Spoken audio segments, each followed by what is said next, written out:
ซื้อลาบให้สู่ทีมงานกินเนาะพี่น้องแล้วก็ส้มปลาจากส้มปลายังกับบ่ฮู้พี่น้องเนาะก็ประมาณนี้แหละพี่น้องแล้วก็บ่แก้วก็สิไปมอบให้เบาบี้เลยนอกเครื่องอุปกรณ์โดยน้องซะเอาขอบใจเลยแล้วก็ใบเลื่อยโดยแล้วอันนี้ครับบ่มือเลยเป็นไงเฮาบ่ก็ทีมงานเฮานี่แหละโดยกินน้ำกันซื้ออยู่บ่ร้านเติบอยู่แน่นอนโดยวันนี้แหละกินน้ำกันกับเบานงแน่เบาไปข้าวหมวดให้เดี๋ยวว่าพอเดี๋ยวว่ากลับบ้านเดี๋ยวว่าเรื่องไพ่ใหม่เป็นตะทบหนึ่งเพิ่นซื้อหรือเพิ่นแถมซื้อไอ้ซื้อกินไม่แป้นตอบก็ได้สั้นไม่แป้นบ่ไม่แป้นก็ได้โอเคสิลมกับแม่อีกบ้านนึงก่อนเลยแต่ว่าอันนี้คือความคิดของเฮาอ่ะนะเลยได้ก็ได้กระจาเลยมันอะไรนะยันมันเปื่อยไว้เนาะแม่กับมันแบบมันบ่ทนมันงามเลยนะเลยเฮ็ดให้แบบ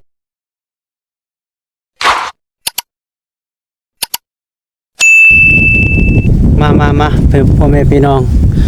เปิดคลิปเปิดภาพก็อยู่ที่บ้านน้องไสผ้ามื้อนี้พี่น้องเนาะก็เบาเก็บเครื่องมาให้ที่เครื่องเบาบี้เพิ่นฝากเงินมานำเบาแก้วพอดีเป็นแสนเศร้าเพิ่นอยากให้ซื้อหินฝนแล้วก็เลื่อยพี่น้องเนาะเลื่อยหางปลาพี่น้องมาลุงทุ่งทิ้งเบาแก้วก็เอ้ยเนาะพี่น้องเนาะช่วยเติบแล้วก็มาเอาเครื่องเนาะพี่น้องขาตั้งพี่น้องขาตั้งโทรศัพท์แล้วก็ power bank พี่น้องอันนี้จะเป็น power bank เบาแก้วสั่ง2 มื้อแล้วก็มาฮอดก็ไว้เติบอยู่พี่น้องเนาะเป็นหินฝนแล้วก็เลื่อยแล้วก็ซื้อลาบให้สู่ทีมงานกินเนาะพี่น้องแล้วก็ส้มปลาจากส้มปลายังกับบ่ฮู้พี่น้องเนาะก็ประมาณนี้แหละพี่น้องแล้วก็เบาแก้วก็สิไปมอบให้เบาบี้เลยนอกเครื่องอุปกรณ์ก็ได้เลื่อยประมาณนี้แหละพี่น้องเครื่องก็ได้ทางเบาบี้เพิ่นก็มาอยู่ได้เนาะเอ้ยลายแท้น่ะโดยสบายดีเด้อโดยน้องชายเอาขอบใจเลยแล้วก็ใบเลื่อยโดยแล้วอันนี้ครับบ่มือเลยไม่ได้เดินทางไปมันก็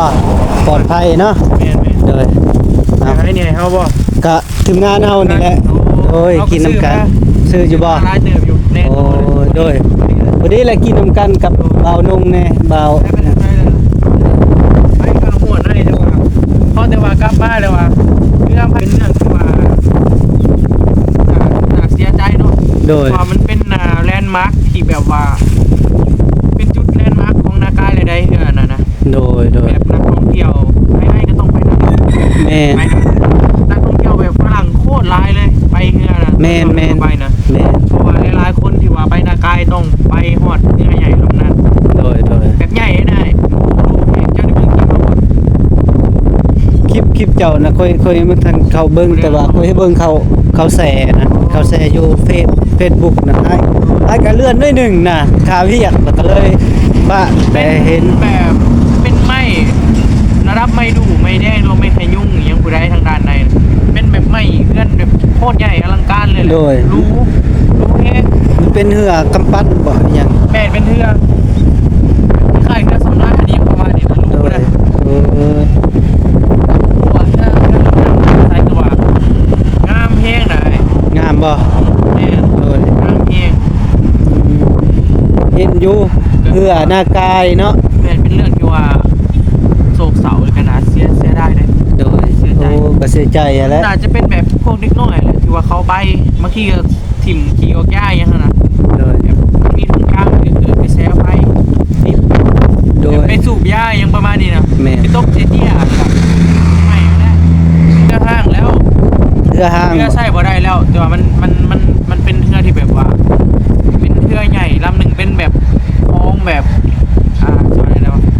มร ดกเอียงของบ้านเมืองอะนะ โอ้ เป็นแลนด์มาร์ค โดย แลนด์มาร์คแบบเป็นเอกลักษณ์ของนาใกล้ว่าง่ายกันเพราะว่าบ้านเฮากับเซโนกับปิ้งไก่ประมาณนี้นะแต่ว่าอาจจะแบบคนให้ความสนใจหลายของเก่าแก่แต่บ่ฮู้ว่าจักปีเพราะเฮาก็บ่ฮู้รายละเอียดต่างๆนะ มันไม่เมื่อวานนี่บ่ หมายว่านี่เขาไปหามือก่อนไม่ว่านี่ฮอดเซโนก็เห็นข่าวใหม่แล้ว โอ้ เขาก็ยังโซบี้อยู่ดีว่าได้เห็นเป็นบุญตา เจ้ายังอยู่พุ่นบ่เรือใหม่ มาฮอดเซโน มาฮอดเซโน แม่น อืม ไปแล้วว่าซั่นโอ้ยว่ะ แต่ว่าเรือนั้นยังใส่บ่ได้แล้วเนาะใส่งานบ่ได้ ได้บ่ได้แล้วแต่ว่า เขาจอดไว้เนาะ แม่นเพิ่นจอดไว้แต่ว่าเฮือน่ะยังแบบสายไม่ยังก็ยังดีอยู่ทางด้านในเป็นไม้แบบเป็นเพดานแบบเพื่อนรูๆเลยได้แบบคือสีมูลค่าของการสร้างคือว่าสิหลายแหละ โดย เป็นเนื้อตะกี้ขนาดไม้กับคนข้างว่าเป็นไม้แบบเนื้อดีๆเลยแหละ แม่น ยิ่งพวกยังบริกินได้เพราะว่าเป็นทาสีเลย โดย ไม้เบิดลำน่ะมีแต่ไม้เลยได้บ่ได้มีเล็กอะไรอย่างใด โดย เป็นเอาไม้เฮ็ดเบิดเลยนะ อันนึกว่าคือซีเมนต์เขาทำลายบ่แม่นบ่ น่าจะเป็นแบบเด็กน้อยวัยรุ่นนี่ยังแหละไปนี่ก็ไปสูบยาบางทีขี่กองยา โดย ตกลงอ่ะ ชื่อคนดัง เจ็บไหม โดย คนดัง สบายดีมาที่ไสนี่ฮะ มาแค่พาน้องๆไปตัดผม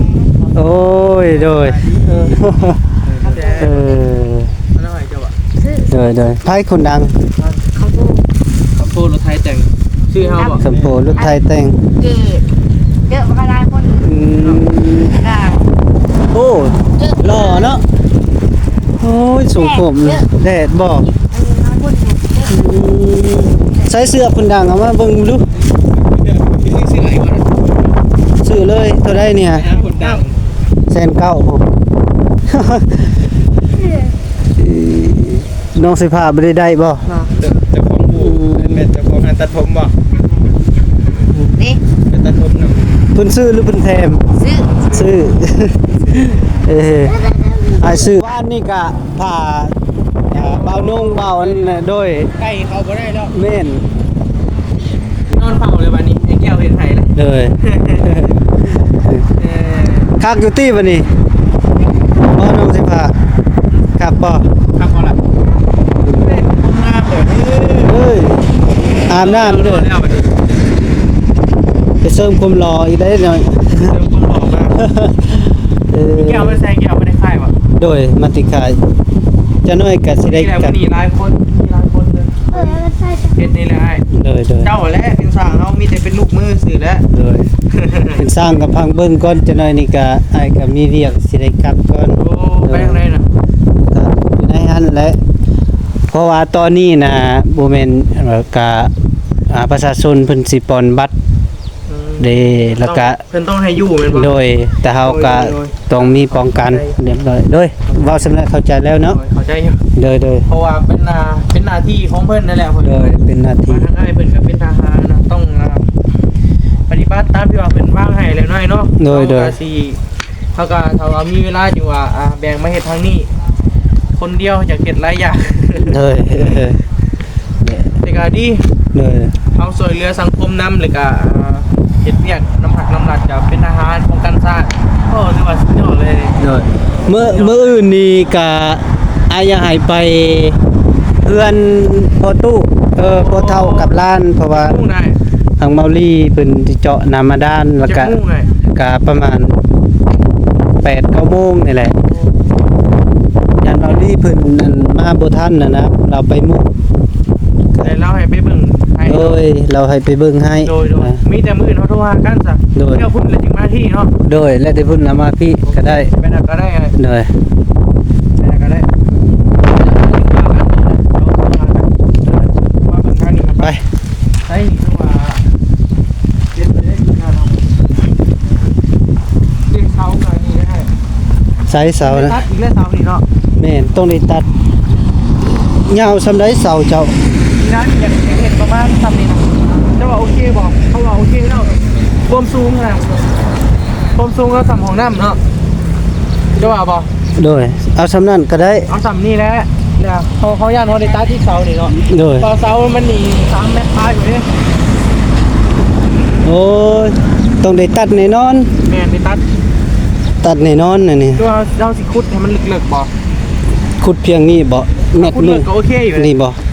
แม่นก็บ่ยากหรอกมันเป็นดินทรายถ้าว่าขุดลึกแห่งดีเลยเนาะ โดย พอเฮาทมแบบดินธรรมดาเลยนะ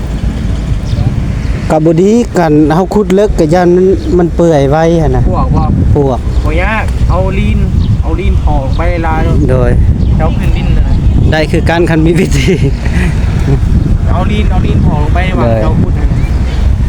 ไม้ห้อย ไม่คือผมว่าที่มาถึงเนี่ย โดย เบิ่งตัวจริงก่อนพอเฮาก็กะเอาซื่อนะ โดย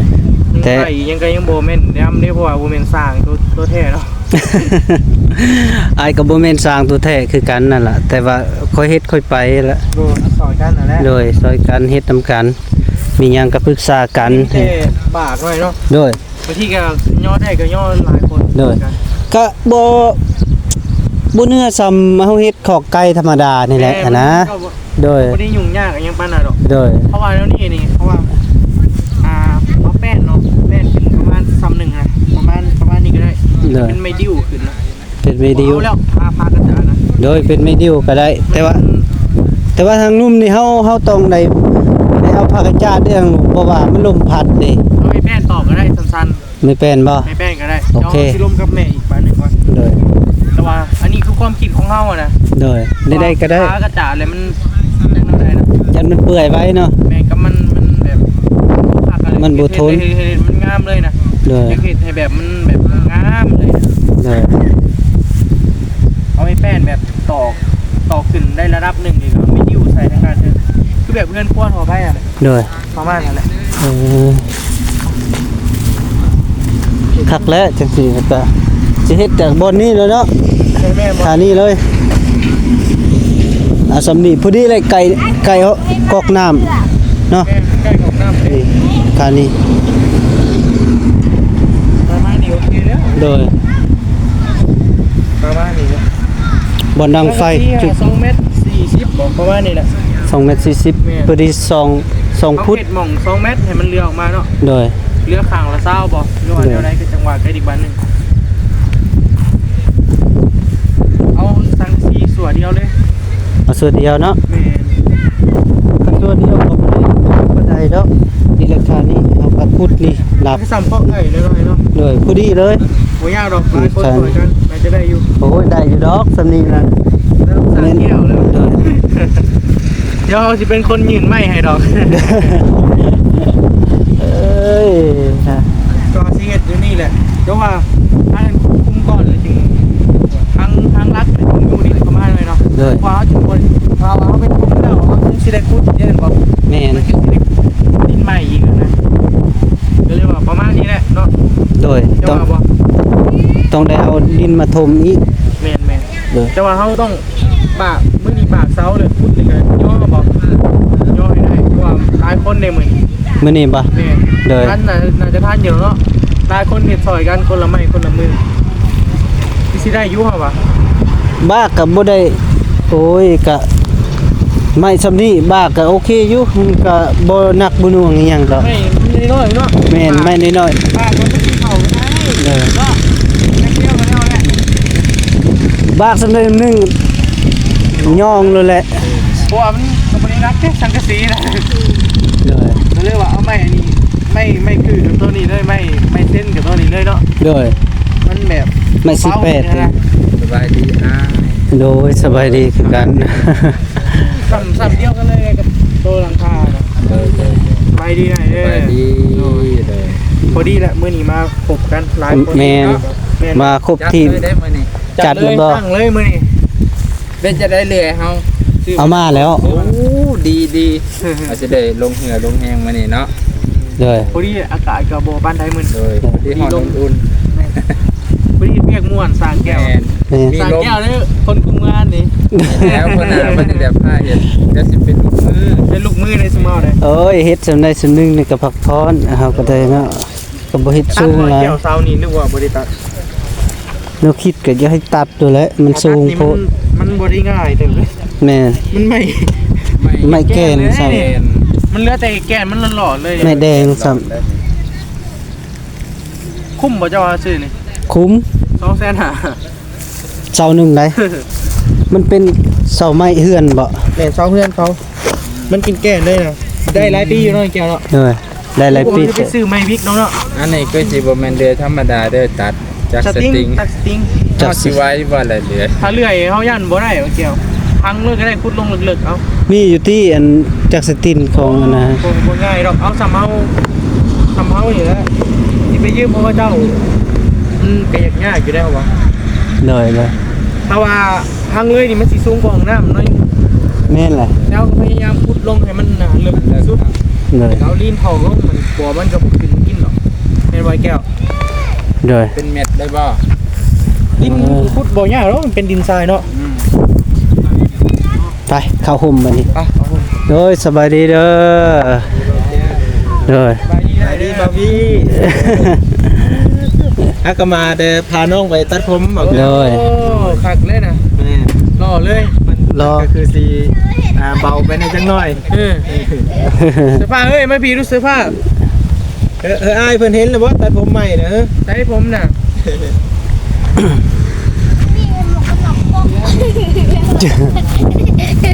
สบายดีเด้อเอ้ยฮักกะมาบ่ โดย มาติไสบ้านมาติซิโนพุ่น เพิ่นน้องน้อย เงินน้องน้อย โดยปรับเป็นแบบดินให้เพิ่น อ๋อโดยยังสิลบไปพุ่นอีกบ่ ก็จังว่าเบิ่งก่อนชนเราบ่ค้ำตัวจริง โดยเบิ่งแตัวจริงกันบ่คำแล้วก็จึงไปเนาะ แม่น เฮาก็รักษาช่วงนี้มันก็ช่วงอุ้ยเนาะรู้จักสิว่าเนาะ ลม ยา ทั้งลมทั้งฮ้อน แม่นล่ะ มาโดนแล้วซะ กะฮักกะมาคือกันนั่นแหละเพิ่นมาฮอดก็เจ้าเห็นเจ้ามาอยู่นี่แม่ จ้า เมื่อวานนี้เฮาอ้อมใส่ตะนางข้างหน้าน่ะบ่ให้ไก่มันเข้าเฮือนนะเด้อ ดีแล้วเห็นเลย แม่ เมื่อน่ะคือวิธีเห็นอยู่คือบ่วิธีเสื้อได้บ่ คิดบ่บอก นี่เราเพิ่นเห็นมือมาตะกี้พุ่นเด้ เราสิอ้อมไว้บริพังรัก เลย อ้อมเสียหายเลย ปรึกษาว่าสิเฮ็ดทันครัวให้น้องนี่แหละจะเป็นจังไดก็เฮาก็บ่อยากเป็นปานใด เจ้าเทศเองบ่เทศเองนะ จักบ่บี้ว่าสิเฮ็ดเองก็แล้วแต่เพิ่นนั่นแหละก็เฮาก็ทู่ๆไทยๆคือกันนั่นแหละก็บ่ได้ว่าเป็นก็บ่เป็นปานใดก็คือเฮ็ดคือคอกไก่คอกแบะนี่ก็เป็นอยู่กันสิเฮ็ดแบบนั้นก็โอเคหั่นน่ะ โดยตอกไปโดนติ โดยคันว่างามกว่านั้นก็บ่ได้ก็ตู้ๆติดไทย เป็นกันเดือดผู้ใดเพิ่นเป็นก็ซอยกันนั่นแหละ โดย ตอกซอยเป็นอยู่ดอกตอกน่ะ โดย ตอกตะปูซื่อครับเป็นอยู่ดอกแต่ว่าอันนี้ครับบ่เป็นดอก โดย จังไดเนาะ โอ้ยมีหยังก็สิให้พอสร้างมาแนะนำอีกเทื่อนึงก็ได้เนาะ โดย เด้อ ไม่ได้บ่เปลืองต่างๆเลย นี่ ตู้แล้วลูกเราใส่บ้านแล้ว แม่นน่ะ น้ำเพิ่น แม่นแล้วคิดเอาแบบนั้นนั่นแหละน้อยๆหนึงเนาะให้เราเฮ็ดเลยเฮาก็บ่มีเวลา แล้วคือเอาว่ามันเนี่ยเอามาปุ๊บมันเปิดมันกันมีเวลา แม่น เอาไปอยากไปหลายทาง แม่น เราอ่ะ โดย บ่ได้เพราะว่าไปพี่มากขับเนี่ย โดย ถ้าว่าเราเฮ็ดมือละเล็กละน้อยกับมันนั่นแล้วอีก โดย แต่ว่าเพิ่นมีงบเหลือกับทีนี้แล้วแต่เพิ่นนั่นแหละ โดย เห็นอะไรเพิ่นมันไป มื้ออื่นนี่เจาะน้ำให้พ่อเฒ่ากับหลานทางงบเบาลี่แต่ว่าเราบอกอันน่ะเฮานี่ไปเบิ่งอันน่ะไปเบิ่งน้ำเพิ่นว่าก็มีหยังก็ปรึกษากันไผยังแต่เฮาต่อแล้วเช้านี้นะไผ แล้วบ่ต่อ บอกเขาอะไรต่อให้แต่ค่อย สร้างไปต่อ แม่นสร้างไปต่อแล้วก็ค่อยได้ไป เข้าอยู่ เลย ทั้งเมืองนี่กันขึ้นเตโปนอยู่แล้ว มื้อใด ปิดจอมเอื้อยก่อนเขาอ้ายมันขึ้นแล้วเพิ่นว่าสิขึ้นน้ำเพิ่นมื้อนี้เพิ่นค่าดองเอื้อย โอ้ ปลาดองเก็บที่23ผู้ได้วิทย์ดองที่4ต้องหาผู้ได้ พอดีขึ้นนำกันกับตาเฮาก็สิขึ้นไหนกับเบาลีขึ้น นั่งเองสบาย เพราะเฮาก็ขึ้นน้ำเล่าวก่อนมาแล้วเฮาฮู้บอลที่ไปที่มาแล้วเฮาสิเอารถจักรไปอ่ะนะคือเจ้าว่าเลย งานไปนำเขาง่ายนะ แม่นเต็มอยู่พุ่นเลยพอดีม่วนน่ะเป็นครอบครัวหนึงอยู่พุ่นเลย ยายบ้านยายซองบ่สิขึ้นสีปูนนำ ไม่ได้นะ ก็ยังบ่ฮู้ ไม่อยากเจอว่า แล้วแต่อันน่ะลูกพี่เพิ่นวางเมื่อใดก็สิขึ้น พี่พาไปบอก แม่นลูกพี่เพิ่นเลยพาไปกินข้าวแล้วบ่ โดยยังเป็น ยังบ่โดยไปพุ่นสิกินบ่ อยากได้ป่ะ ลาบป่าแล้วบ่มีเลยเขาซื้ออันลาบงัวกิน อะไรคือการกินกับพักแซ่บ โดยพอดีเลยกินข้าวนำกัน เฮ้ย ทั้งหมดทีมงาน อยากแล้ว อื้อหือ เราอยากเข่าไปสันลูกล้างพักกัน พักกินกัน โอ้ยผมพี่น้องเอ้ยฉันมาก็ได้เจอ บอบี้เด้แล้วก็หังเบานุ่งเบาบางเบาฟัดไส้พี่น้องเนาะแล้วก็น้องๆน้องทวีปก็มาก็ยังถามว่าเป็นได้ไดเนาะน้องมาแล้วก็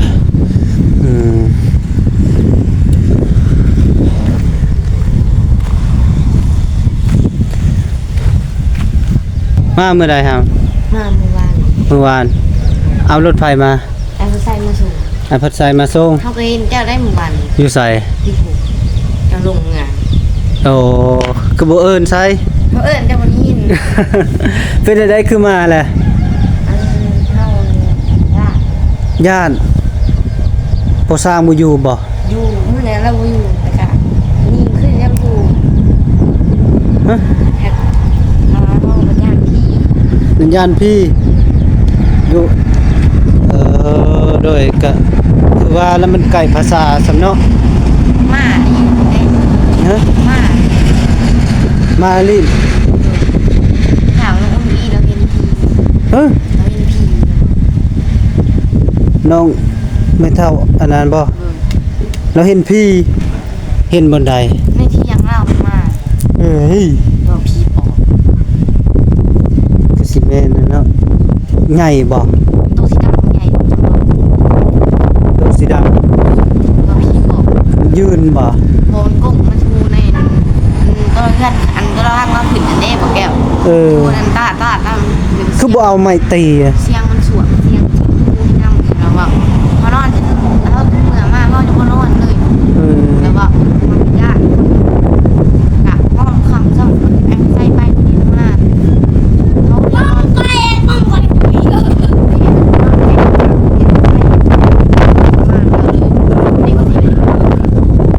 ทิมพี่เลยก็สิแม่นผู้นั้นเลยมา ถามการถามรับประการนั่นเองคิดดีนะว่า ผู้ใดผู้นั้นเสียบ่ พอแล้วเป็นอะไรว่า ผู้เป็นผู้นำบ่ โอ้ตัวเราถ่ายคลิปเราดีตัวที่ร้านชอบคนนี้ได้หน่อยสองคนนั่นเอง โอ้ ดีหรอเวลาเราเป็นคนเดี๋ยวดี แล้วว่าเราคนบ่ดีหลาน2คนน่ะบ่บ่แม่น เล่าเอง โอ้ข้อยนี่แหละไปถ่ายตัวนี้แม่นคันหลาน2คนน่ะได้ ตัวเรามาว่าได้ได้ถ่าย เรามาหาอันบ่ ข้อความสื่อเหลือนั่นเองจะถ่ายว่า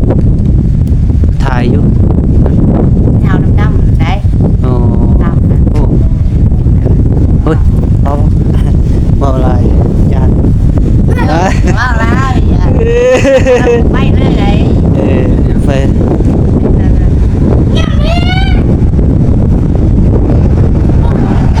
เนาะยังสิไปอีกบ่ไปเลย ลาแล้วลาแล้ว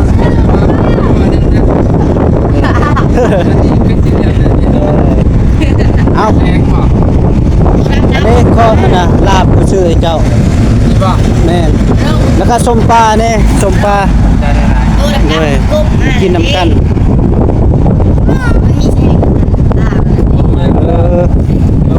อ้ยไม่กอด เอ้ยได้อันญาตเอาพ่อแม่พี่น้องเอ้ยก็สิได้กินข้าวกินน้ำมื้อนี้กับทีมงานเนาะพี่น้องเนาะแล้วก็ขออยู่ดีมีแฮงขอบคุณส่งมานร่ำรวย